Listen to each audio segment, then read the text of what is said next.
8 বছরের একটা বাচ্চা ছেলে 1 টাকার একটা কয়েন হাতে নিয়ে দোকানে গিয়ে বলল, আপনার দোকানে কি আল্লাহকে পাওয়া যাবে?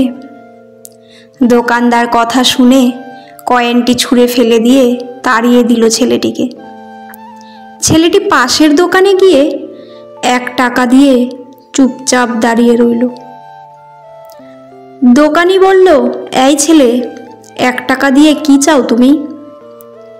ছেলেটি বলল, আমি আল্লাহকে চাই, আপনার দোকানে আছে? দ্বিতীয় দোকানদারও তাড়িয়ে দিল, কিন্তু অবুঝ ছেলেটি হাল ছাড়ল না। একটার পর একটা দোকানে ঘুরতে লাগলো।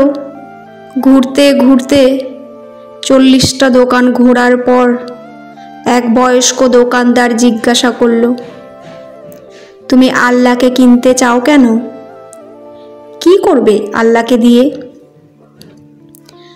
এই প্রথম কোনো দোকানদারের মুখে এই রকম প্রশ্ন শুনে ছেলেটির চোখে মুখে আশার আলো ফুটে উঠল। নিশ্চয়ই এই দোকানে আল্লাহকে পাওয়া যাবে। ছোট্ট ছেলেটি ভাবতে লাগলো মনে মনে। হতচকিত কণ্ঠে উত্তর দিল, আমার তো বাবা নেই, এই দুনিয়াতে আমার মা ছাড়া আর কেউ নেই। আমার মা সারাদিন কাজ করে, আমার জন্য খাবার নিয়ে আসে। আমার মা এখন হাসপাতালে। মা মরে গেলে আমি খাবো কি? ডাক্তার বলেছে একমাত্র আল্লাহই পারে আমার মাকে বাঁচাতে। আপনার দোকানে কি আল্লাহকে পাওয়া যাবে? লোকটি বলল, হ্যাঁ, পাওয়া যাবে। কত টাকা আছে তোমার কাছে? ছেলেটি বলল, মাত্র 1 টাকা। তিনি বললেন, সমস্যা নেই, 1 টাকাতেই আল্লাহকে পাওয়া যাবে। দোকানদার বাচ্চাটির কাছ থেকে 1 টাকা নিয়ে খুঁজে দেখল 1 টাকায় 1 গ্লাস পানি ছাড়া বিক্রি করার মতো কিছুই নেই। এই ছেলেটিকে ফিল্টার থেকে 1 গ্লাস পানি ধরিয়ে দিয়ে বলল, ওই পানিটা খাওয়ালেই তোমার মা সুস্থ হয়ে যাবে।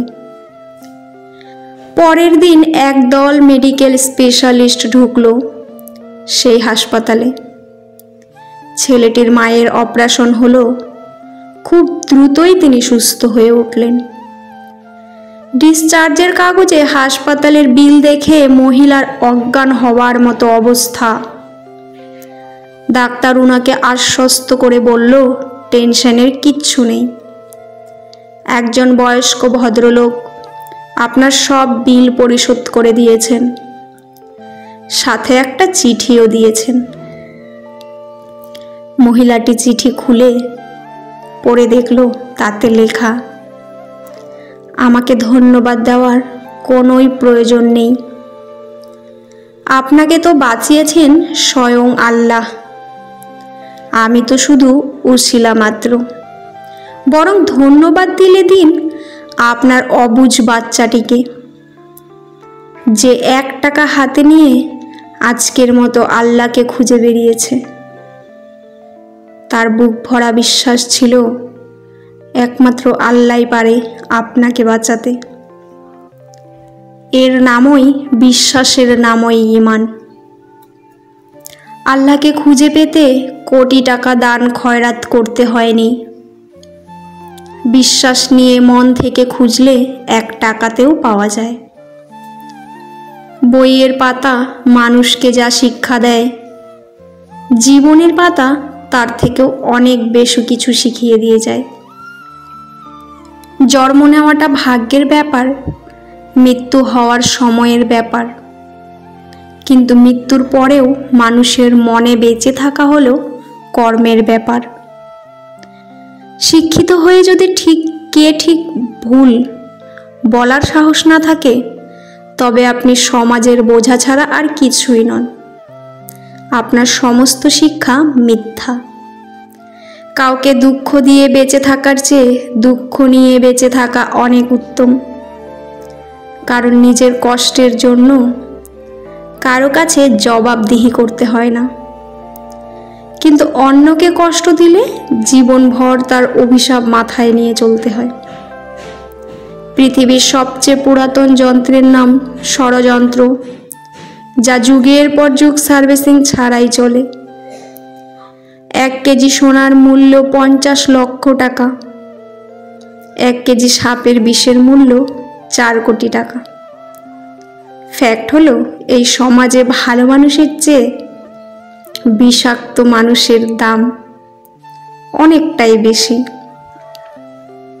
মন খারাপ, অসহায় লাগছে? কথাগুলো মিলিয়ে নিন, দেখুন তো সত্যি কি না। মাথার উপর আপনার ছাদ আছে, শরীরে কাপড় আছে, দুবেলা খেতে পান, আর রাতে ঘুমানোর মতো জায়গা থাকলে বুঝবেন গোটা পৃথিবীর 75% লোকের চেয়ে আপনি অনেকটাই ধনী। পকেটে যদি কিছু টাকা থাকে, আপনি আপনার পছন্দ মতো কিছু কিনতে পারেন, যেখানে খুশি যেতে পারেন। তবে জানবেন, গোটা পৃথিবীর 20% বৃত্তশালীদের মধ্যে আপনি একজন।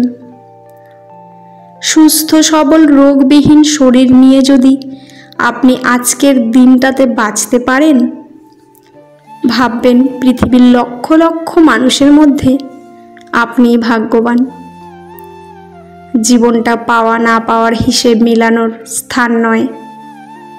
আসুন আজ থেকে অভিযোগ না করে উপভোগ করি জীবনটাকে। পৃথিবীতে সবচেয়ে সুন্দর দৃশ্য হলো কাউকে হাসতে দেখা। তার চেয়েও ভালো লাগবে যদি আমি জানতে পারি আপনার কারণেই একজন মানুষের মুখে হাসি ফুটেছে। প্রয়োজনের চেয়ে বেশি সঞ্চয় করেছি, তবে টাকা নয়, কিছু বাস্তব অভিজ্ঞতা। 3 জায়গায় কখনো নরম হবেন না। নাম্বার 1, সত্যি কথা বলতে। নাম্বার 2, মা বাবাকে কেউ গালি দিলে। নাম্বার 3, নিজের স্ত্রীর ব্যাপারে। কাউকে ঠকিয়ে নিজেকে সুখী ভাবছো, ভুল ভাবছো। সময়ের ব্যবধানে তুমিও একদিন ঠকে যাবে। একটা বাস্তব শর্ত, অর্থ যেখানে নেই, ভালোবাসা সেখানে দুর্লভ।